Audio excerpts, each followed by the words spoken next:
जो कन्फर्मेशन है और उसके बाद जो लड़की के माताजी ने जो बाद में जो कंप्लेन कराई है उसमें बहुत ज़्यादा डिफरेंस है।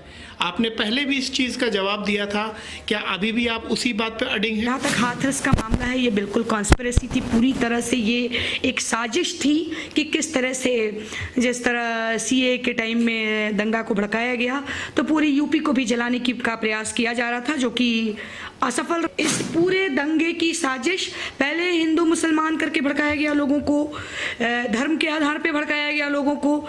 इस बार एक दलित की बेटी नहीं आई कि उसको दलित का रूप दे करके एक अलग तरह की राजनीति, एक गंदी राजनीति जिसको कहते हैं, उसको लेकर एक अलग तरह का मुद्दा लेकर लोग बैठ गए। बस ये सोची समझी साजिश थी, कुछ नहीं था। ये बहुत ही हाई लेवल कॉन्स्पिरेसी था। आप बाल खोल के ना रखो, आप काले और ढीले कपड़े पहने, आप स्नीकर्स पहने ताकि आपको भागने में आसानी हो। मैं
इतिहास में आपको कायर समझा जाएगा।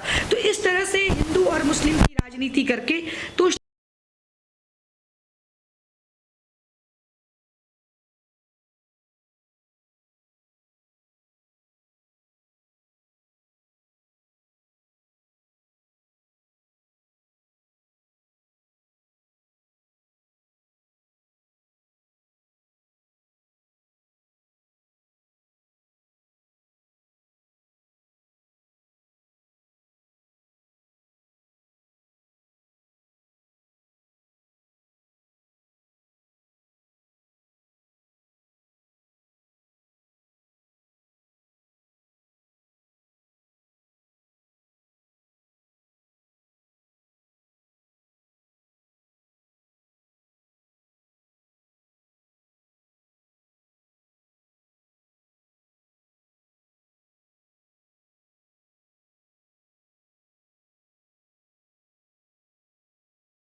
फिर से कहीं 12 कांड की तरह कोई कांड ना हो जाए, फिर से जिस तरह से खींच खींच कर लोगों को मारा गया, न जाने कितने नरसंहार हुए, इसका नाम भी लेना मुश्किल है।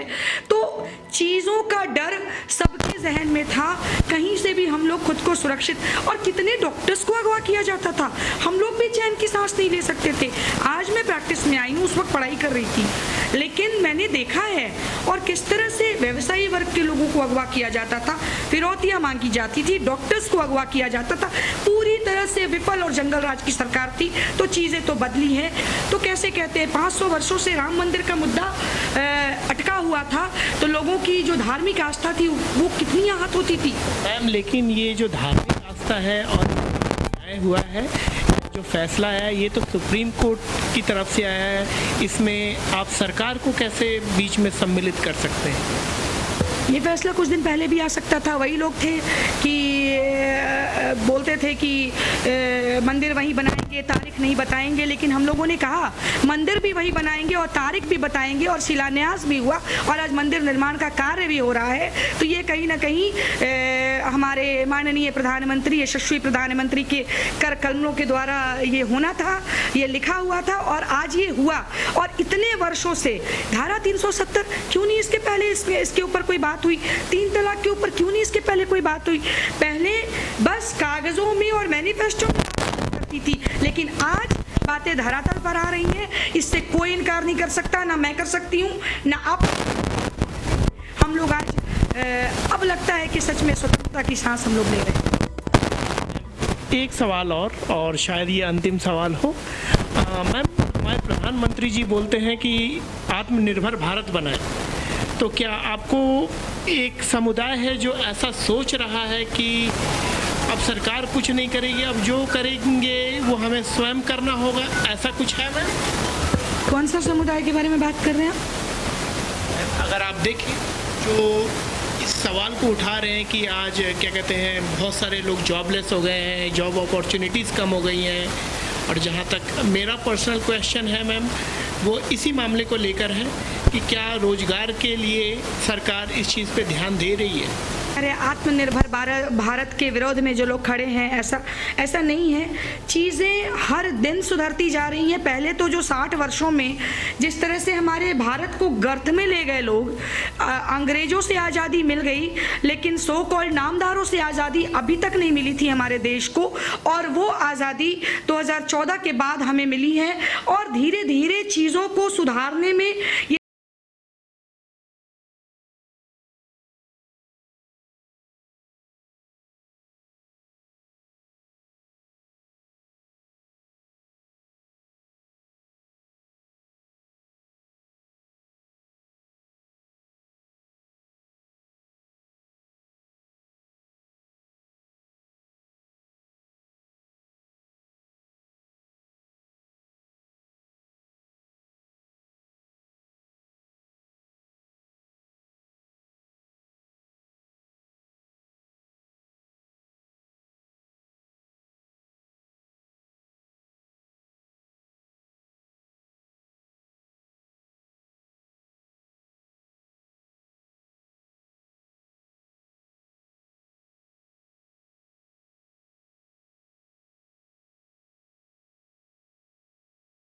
पर ध्यान दें, सुरक्षित रहें। धन्यवाद।